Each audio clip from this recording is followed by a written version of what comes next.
আসসালামু আলাইকুম রহমতুল্লাহি আবরাকাতুহু। প্রিয় দর্শকবৃন্দু, আশা করি সবাই ভালো আছেন। আপনাদের দোয়ায় আল্লাহ তাআলা আমাকে খুব ভালো রেখেছেন। প্রিয় দর্শকবৃন্দু, আজকে আমরা আলোচনা করব সূরাতুল ইখলাস 200 বার পাঠ করলে যে কয়টি ফজিলত পাওয়া যায় সেই কয়টি ফজিলত সম্পর্কে। প্রথমে আমি বলে দিচ্ছি সূরা ইখলাস পাঠ করার 10টি ফজিলত। নাম্বার 1, যে ব্যক্তি 200 বার সূরাতুল ইখলাস পাঠ করবে, আল্লাহ তাআলার রাগের 300টি দরজা বন্ধ করে দিবেন।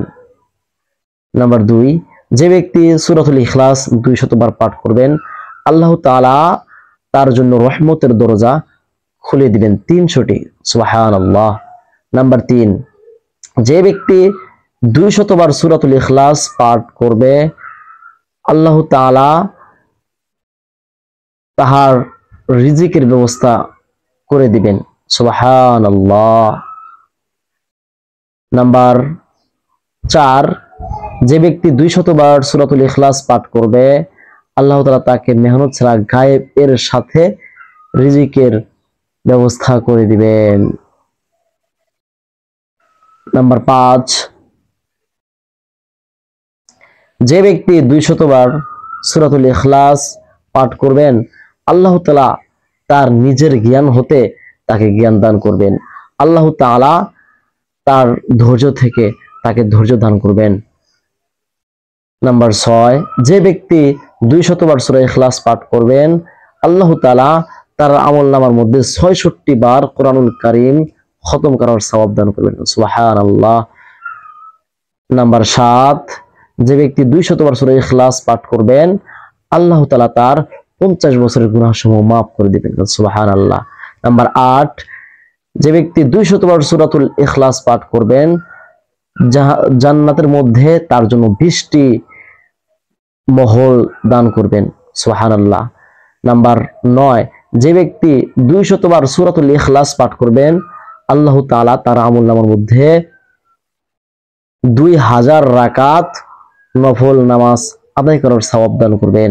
আলহামদুলিল্লাহ। নাম্বার 10, যে ব্যক্তি 200 বার সূরাতুল ইখলাস পাঠ করবেন, আল্লাহ তাআলা যখন ওই ব্যক্তি মারা যাবেন তখন তার জানাজার নামাজের মধ্যে 1,10,000 ফেরেশতা পাঠিয়ে দিবেন, তারা তার জানাজার নামাজ আদায় করবেন। সুবহানাল্লাহ।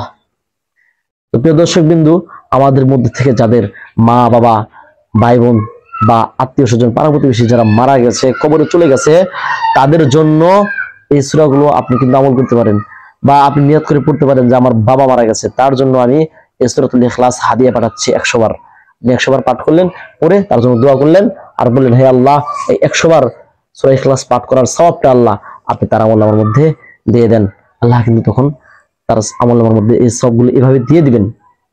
আর যারা সূরা ইখলাস মুখস্থ করতে পারেননি, এই ভিডিওর ডেসক্রিপশন বক্সে সূরাতুল ইখলাসের একটি লিংক দেওয়া থাকবে, সেখান থেকে দেখে নিয়ে সূরাতুল ইখলাস মুখস্থ করে নেবেন। আর যদি আপনারা চান যে সূরাতুল ইখলাসের আরো ফজিলতপূর্ণ ভিডিওগুলো পেতে, তাহলে কমেন্টে জানিয়ে যাবেন, আমি সেই ভিডিওগুলো সামনে আনার চেষ্টা করব। দেখা হবে পরবর্তী ভিডিওতে। আসসালামু আলাইকুম ওয়া রাহমাতুল্লাহি ওয়া বারাকাতুহু।